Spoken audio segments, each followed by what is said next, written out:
secara umum gitu. Makanya memang perlu diskusi seperti ini langsung sih. Nah kemudian karena di situ itu kan itu bukan kita yang menginginkan ini ya, ini riset ini, tapi pihak kejaksaan yang merequest kayak gitu.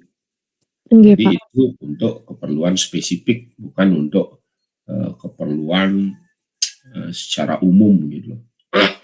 Itu penegak. Yang lain-lain silakan, yang memang mungkin bisa disesuaikan.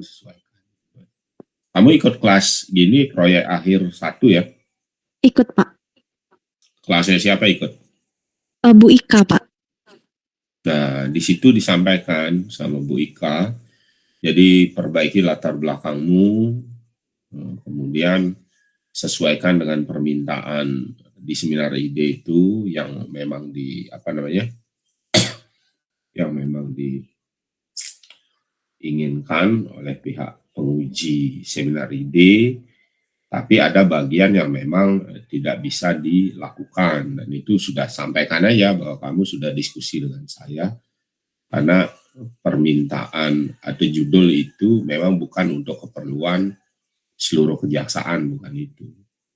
Dan kalau seluruh kejaksaan pun kamu sendiri akan repot sendiri, karena data seperti ini kan begini ya, data bisa dikatakan secret gitu lah. Kita secret, nggak sembarangan kita keluarin. Nanti pun ID perkara itu diginikan aja nanti, di ID-nya jadi tidak semua dimunculkan itu. Kalau ada istilahnya, ada nama-nama tersangka seperti itu kalau bisa di encrypt aja dia, nggak apa-apa. Baik Pak. Atau jangan dimunculkan, atau buat alias gitu. Ada buat alias yang tersangka di situ. Entah misalnya gini, ID kasusnya apa itu? ID kasus kan punya ID. Iya Pak. ID-nya itu biasanya tersangka di dalam suatu kasus itu kan bisa lebih dari satu. Bisa ID 1, ID 2, ID 3 gitu. ID satunya itu hanya kasus 1 ya. ID 11, ID 12 gitu. Untuk tersangkanya, atau ID 1A, 1B, 1C gitu kan. Tambahkan nanti di kolom lain, tambahkan untuk alias itu. Nanti ketika untuk keperluan publikasi segala macam itu yang akan muncul, bukan nama yang real gitu. Ya, itu aja antisipasinya sih, karena bukan informasi publik gitu. Dan sampaikan itu juga ke pihak kejaksaan, jadi kita untuk keperluan publikasi dan sebagainya kita melakukan alias tersangka gitu, seperti itu. Baik Pak. Terus hasil diskusi detailnya gimana?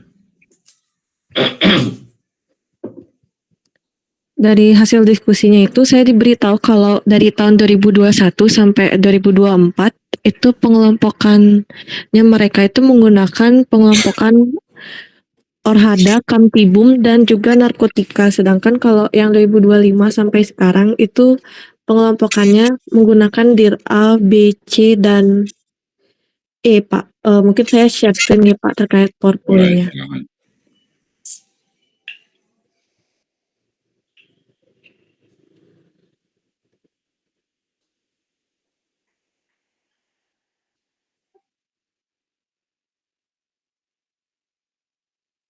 Jadi seperti ini Pak, kalau misalnya yang 2021 sampai 2024 pengelompokan pasalnya itu menggunakan Orhada, Kamtibum, dan narkotika. Itu perbedaannya DIR itu kan direktori, maksudnya kan direktori A, B, C gitu kan. Itu klasifikasi yang baru, ada penciri seperti lama nggak? Misalnya Orhada, Kamtibum, narkotika gitu, atau gimana? Jadi untuk singkatnya itu si DIR-A itu dia menyangkut Orhada atau Kamtibum, Pak, tergantung pasalnya. Jadi, lebih kalau DIR-A itu dia lebih fokus ke konvensional, KUHP dan senjata api. Sedangkan kalau misalnya Orhada ini sendiri kan terkait orang dan harta benda saja. Sedangkan kalau Kamtibum itu dia terkait keamanan negara dan ketertiban umum. Nah, kalau di direktorat yang sekarang itu dia masuk ke DIR-A beberapa, Pak. Yes. Berikutnya Orhada sama Kamtibum ini juga ada di Direktorat C, Pak. Di mana Direktorat C ini menyangkut terorisme, TPPU, anak, KDRT, dan imigrasi.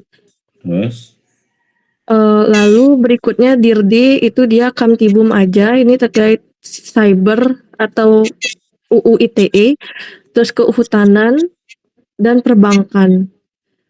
Lalu yang di DIRP ini ada Kamtibum atau TPUL. Jadi kemarin saya itu dikasih pembagian pasalnya, Pak. Pembagian perkara menurut DIR-nya. Seperti ini. Jadi untuk Direktorat A itu terkait keamanan negara, ketertiban umum orang, harta benda dan pencucian uang. Lalu di sini ada juga undang-undang yang termasuk ke dalam DIR-A ini, Pak.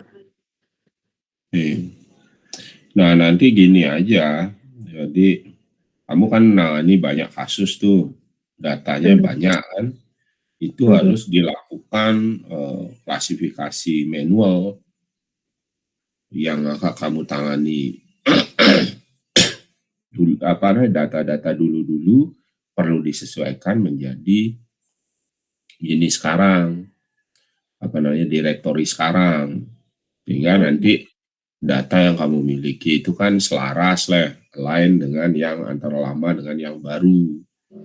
Nah, itu perlu diskusi dengan pihak mereka. Kamu berdasarkan data yang kamu klasifikasi yang kamu perlihatkan tadi, kamu coba klasifikasikan sendiri. Oh, ini termasuk DIR A, ini termasuk DIR B, gitu kan? D, C, D, E. Nah, setelah jadi itu komunikasikan dengan pihak mereka. Saya sudah melakukan penyesuaian dengan ketentuan terbaru dari kejaksaan terkait dengan data-data kasus yang sudah berjalan di tahun-tahun sebelumnya. Karena bagaimanapun itu kan harus ya perlu divalidasi lah oleh mereka. Mau nggak mereka? Jadi kamu sudah gini melakukan, sebaiknya sih mereka mau memvalidasi itu kan. Mau memvalidasi sehingga dipastikan sehingga data yang kamu sudah klasifikasi itu benar, baru lanjut nanti ke tahapan pemodelan nanti. Seperti itu. Ini perlu waktu juga. Jadi dari data lama itu ada kamu bisa melakukan deskripsi terhadap data itu kan, pendeskripsian data dalam bentuk chart gitu. Seperti apa DIR A, DIR B, DIR C, atau per DIR itu seperti apa gininya, perkembangannya seperti itu. Karena yang seperti ini kan trennya itu beda-beda ya. Karena ada suatu peralihan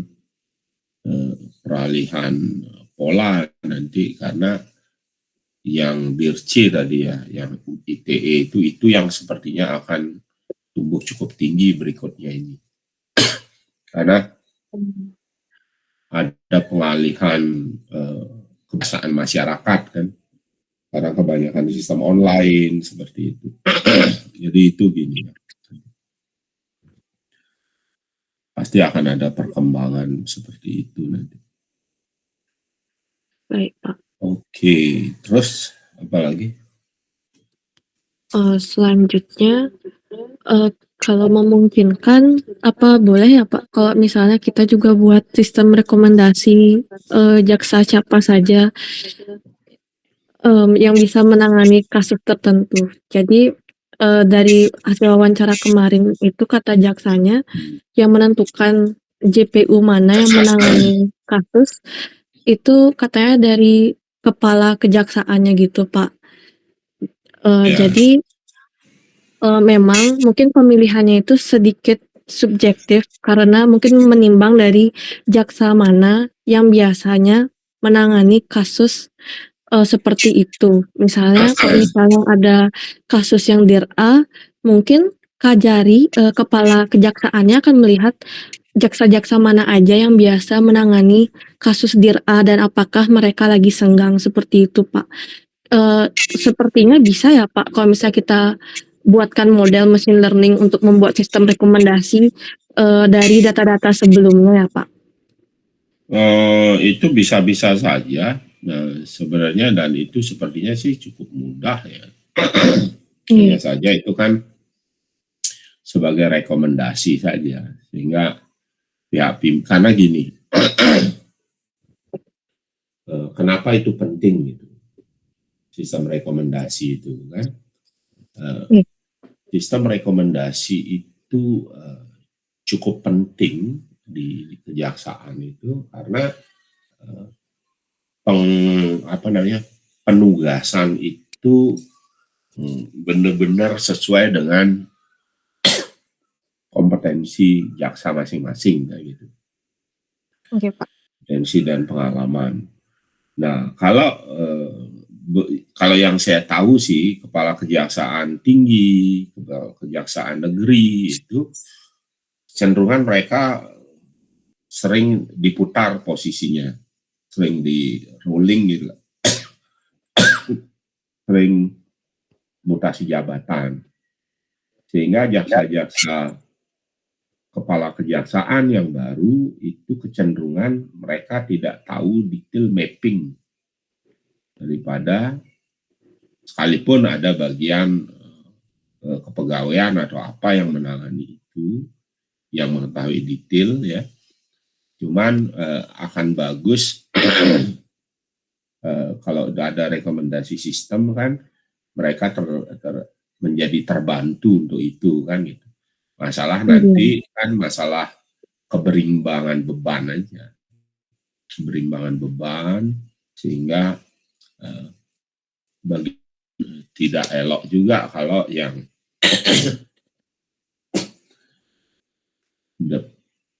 apa namanya, yang punya diberikan beban itu hanya si A atau si B saja lebih dominan gitu.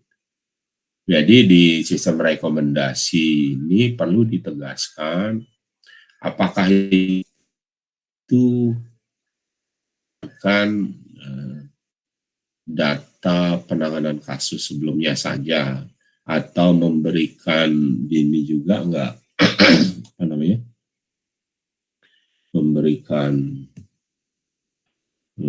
apa sih namanya, pertimbangan keberimbangan beban kerja enggak kan gitu.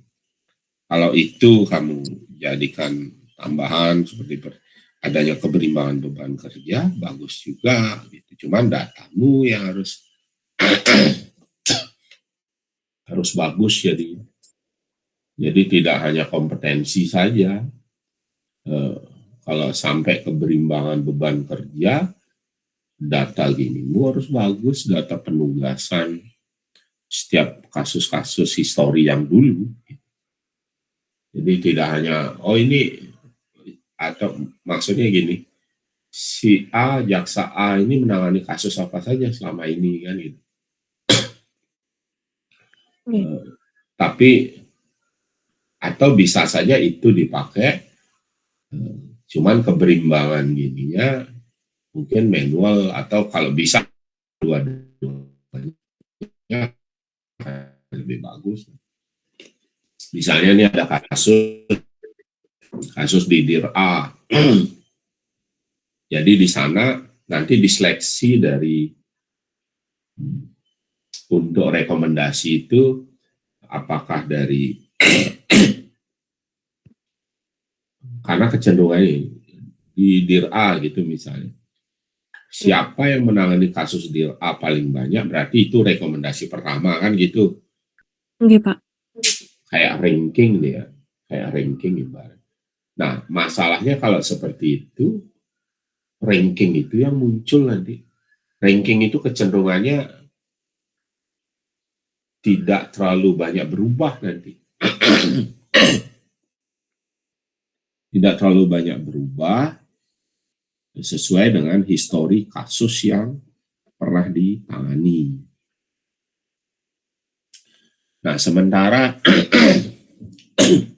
kalau diikuti dengan beban kerjanya dia, itu mungkin akan lebih memudahkan pimpinan. Gitu. Jadi yang muncul dalam rekomendasi di level atas itu justru sebenarnya dia yang punya kompetensi itu, tetapi beban kerjanya masih kecil. Itu rekomendasi 1 itu. Artinya dia harus dapat alokasi tugas di kasus baru ini, gitu, di tahun ini, gitu. Nanti itu sambil gini didiskusikan dengan pihak mereka sih, akan bagus. Cuman datamu harus akurat nanti itu. Data beban kerja jaksa-jaksa itu. Gitu. Oke, Pak. Jadi Kira cuman kan gini, masalahnya kan penuh yang dikatakan tugas itu tuntas, dikatakan penugasan itu kan tugas itu sampai tuntas kecenderungan. Apakah ada suatu penilaian yang apa istilahnya standar penilaian di pihak mereka itu yang dieksplor? Maksudnya gini, katakan jaksa A itu ditugaskan untuk dir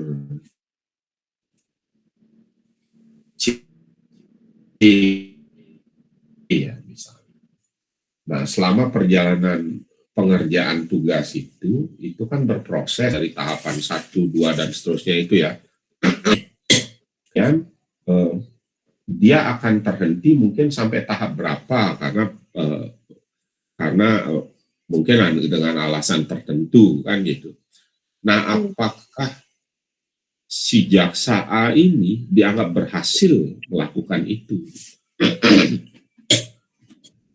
Itu yang sepertinya penting untuk diperhatikan.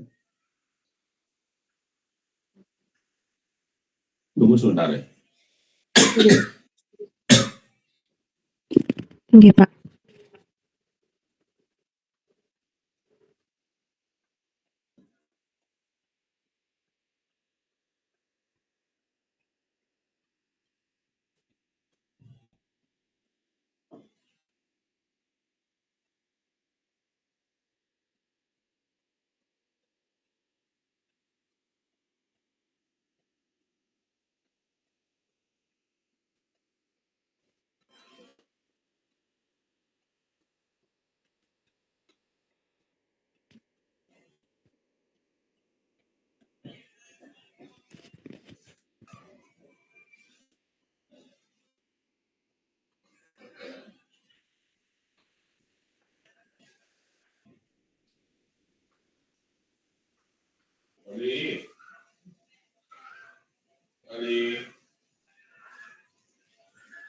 Ali,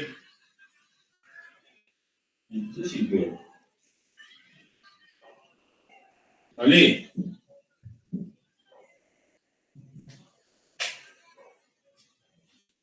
wah pulas sih kan. Adi dingin pulas sih kan.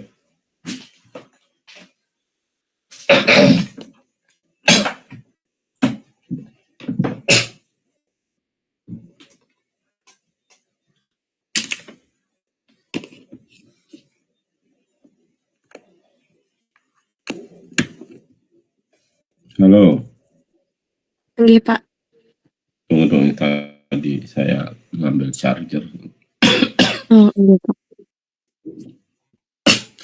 Nah, itu gimana gini ya? Kira-kira nanti diskusi di situ harus ditanyakan lebih detail ya. Artinya orang yang diberikan tugas itu dikatakan dia berhasil itu sampai titik mana gitu kan, karena idealnya sekali kan itu sampai di P21 ke pengadilan ya. Iya Pak. Kan itu dinyatakan benar-benar tuntas kerjaan Oke. itu. Tapi kan masing-masing kasus itu bermacam-macam gitu kan. Jadi yang mempengaruhi berhasil tidaknya itu kan tergantung dari kondisi kasus itu gitu. Jadi bukannya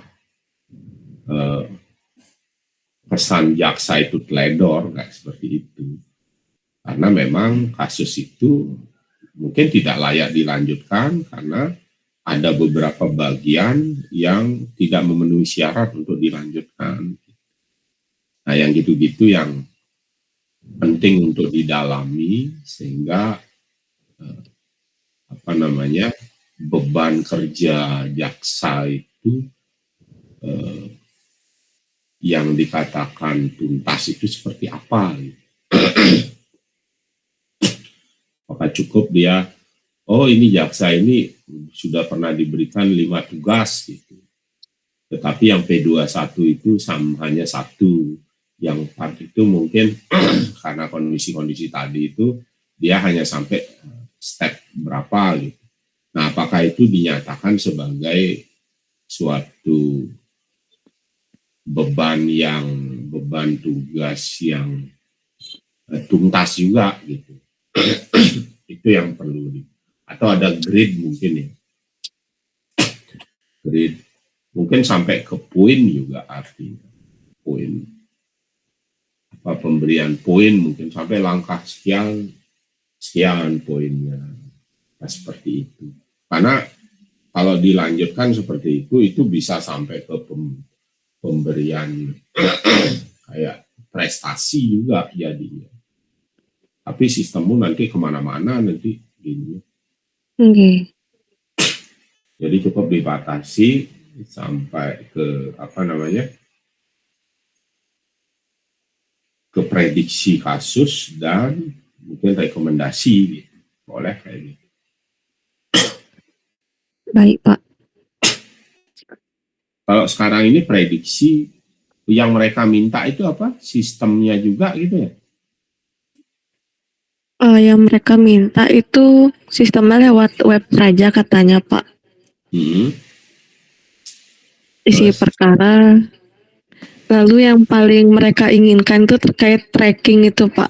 Yang jadi operatornya bisa nginput di sana jaksa siapa aja yang lagi bertugas. Terus masing-masing jaksa bisa update masing-masing progresnya udah nge-progress dokumen apa aja. Dan kalau misalnya telat itu bisa di reminder lewat telegram personal masing-masing jaksa seperti itu Pak.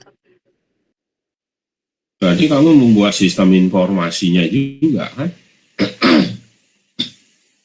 Bisa dibilang seperti itu Pak, sistem informasi tracking yang nanti langsung nyambung ke forecasting sama rekomendasi jaksa itu Pak. Tapi di judul TA-mu apa kamu munculin?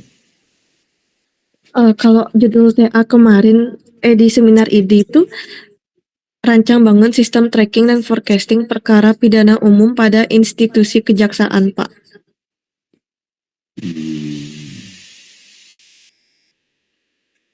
Sistem tracking dan apa? Forecasting. Dan forecasting. Nggih Pak. Nah, kalau seperti yang kamu sampaikan, karena sistemmu ini nanti akan dipakai loh. Dipakai, apakah misal nih, ada berkas masuk baru ya. Misalnya berkas ini ada kasus baru masuk kejaksaan yang akan ditangani. Apakah pihak eksternal itu akan masuk ke sistemmu apa pihak internal kejaksaan yang memasukkan data terbaru itu ke sistem? Pihak internalnya Pak. Artinya dia mengambil dari sistem yang sudah ada, kemudian dientrikan ke sistem yang punyamu gitu kan? Benar Pak. Kamu pernah melihat langsung data yang dientrikan itu seperti apa? Hanya file baru kasus atau gimana? Jadi yang kemarin saya lihat itu operatornya udah dapat dokumen SPDP, lalu operatornya nginputin ke Excel, Pak. Jadi di Excel itu yang isi nomor SPDP, nama tersangka, jaksa yang ditunjuk, dan lain-lain, Pak. Itu yang basisnya Excel ya? Enggak, Pak. Jadi mereka Berarti mau supaya dari Excel ini jadi web. Mereka sistemnya Excelnya mereka sistem basis webnya kan gitu. Enggak, Pak. Ya udah itu aja jadi acuan nanti proses bisnisnya dia. Tambah dengan yang judulmu tambahan itu Kalau dari judul apa ada yang perlu saya perbaiki, Pak? Nanti selama gini aja disesuaikan, nggak masalah. Pada saat proposal nanti. Boleh aja sih, sekarang ada disesuaikan, boleh, nggak masalah. Oh, iya, Pak. Karena kalau sistem informasi entry, kemudian ini ke Telegram, posting, ya mungkin biar lebih gini aja sih. Nah, karena rekomendasi itu memudahkan pimpinan juga sih untuk gini. Mengalokasikan tugas ke siapa dan siapa ya. Iya, Pak. Oke. Ada lagi? Mungkin mau bertanya, Pak, terkait grup untuk teman-teman yang sebimbingan sama Bapak dosennya. Apa sudah ada nggih, Pak? Belum. Tolong dibuatkan nanti invite ke sana teman-temannya ya. Nggih, Pak. Pakai Telegram nggih, Pak?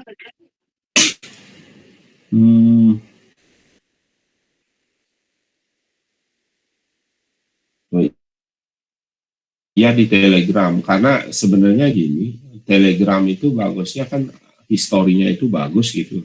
Kalau di WA itu nggak bagus. Kalian ada pernah pakai Discord nggak? Pernah, Pak. Atau ajarin aja teman-teman pakai Discord deh. Karena itu lagi tren banget. Pakai Discord gimana? Mau nggak? Boleh, Pak. Saya pakai Discord, Pak.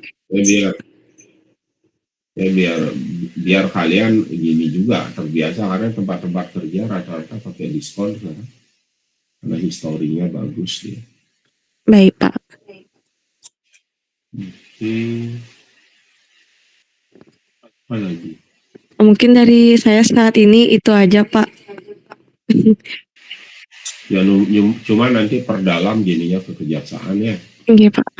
Sudah gali proses bisnisnya, terkait kamu ingin memberikan sistem rekomendasi sebagai tambahan, ya silakan aja. Silakan, tapi itu didiskusikan seperti itu. Saya ingin memberikan rekomendasi berdasarkan ini. Kasihlah contoh. Contohnya itu, rencananya itu orang yang memiliki keahlian di bidang A, di dir A itu akan direkomend, terutama yang beban kerjanya masih kecil. Nanti misalnya di satu dir itu ada berapa orang di sana, jadi diurutkan ya dari atas sampai kecil. Ini yang menangani.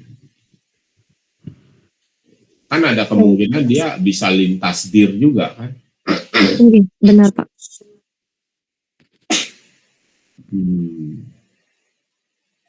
Kalau lintas itu coba cari gini teori klasifikasinya ya. Kalau di cluster itu dia ada cluster overlap istilahnya. Dia bisa di posisi cluster A dan juga di B gitu. Di klasifikasi bisa ada nggak yang seperti itu? Klasifikasi overlap. Baik, Pak. Oke, sementara itu aja sih kayaknya. Lanjut dari dulu, nanti info-info coba buat gini Discord-nya. Nanti saya lama nggak pakai Discord ini. Kayaknya menarik karena gini, kalau Telegram itu sering ada kasus-kasus penipuan loh. Makanya jadi target Makanya saya malas lagi pakai gini. Tapi historinya bagus gitu. Ya. Ya, kamu buat aja deh dulu gininya. Nanti saya install gini Discord saya. Baik Bapak, terima kasih nih Pak udah membimbing pada lagi libur. Ya, nggak apa-apa. Sukses semua Bapak. Sama-sama.